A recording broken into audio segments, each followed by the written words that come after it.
come to Greece from home. Welcome to High Policies, our home. The home of the equines that are rescued here, the equines that are trained to provide therapy and lessons of personal growth and development to human beings. Here in High Policies, we live together and we travel in this ship of eternal knowledge and healing and personal growth and development. Thousands of years ago, as mythology says, people realized that horses were very important for them, not only because of their use, but because of other qualities. This is why in the Sanskritic language, Asvas is the horses, and Asvin are the mounted gods of medicine, mounted gods. And then in Greece, Asclepius, the god of medicine, was taught healing and treatment from a horse human, the centaur. And the father of medicine, Hippocrates, has a name that means the one who holds the horse. What is it so important about the horse?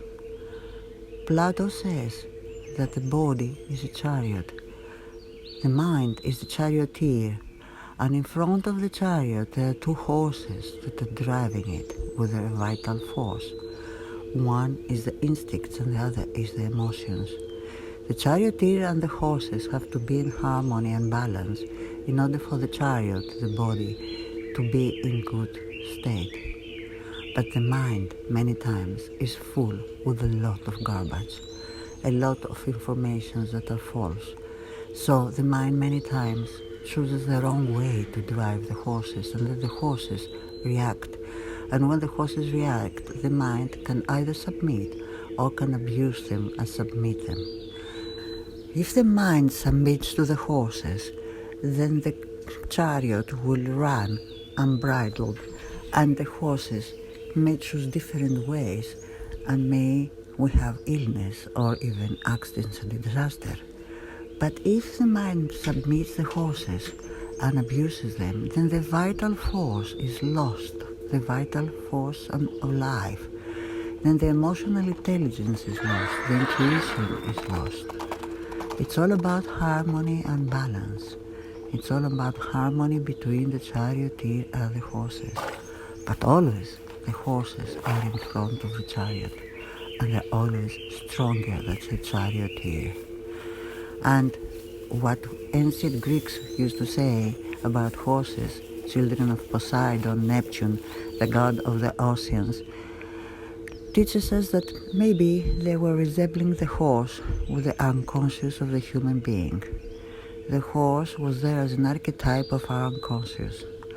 And the constant struggle between the unconscious and the conscious to find a balance and to live a healthy and fulfilling life is the struggle of the charioteer to manage to communicate well with his horses.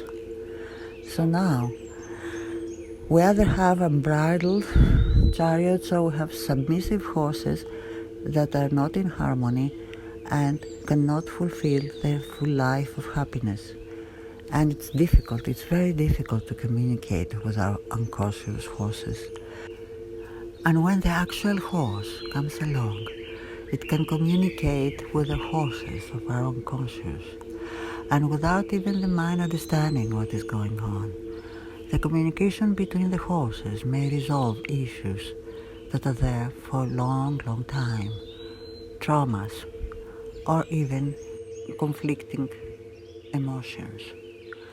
And then this communication offers the charioteer the chance to be able to communicate with calmer horses and life to become healthier.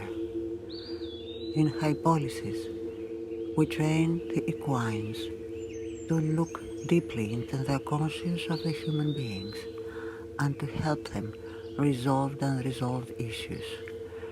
Equines are going behind their words, the verbal communication and all kinds of resistances that the mind can show. They work behind the wall of defense mechanisms. That's why the work is deep, and the results are stable. Personal growth and development is the most important thing in a human life. We always grow, we always develop, but to which direction? Maybe the horses can show us the direction that will fulfill the life of a human being. Thank you for joining Greece from home. Thank you for coming with us to Hypothesis. I hope you enjoyed it as much as we did. In these difficult times, we stay together, connected,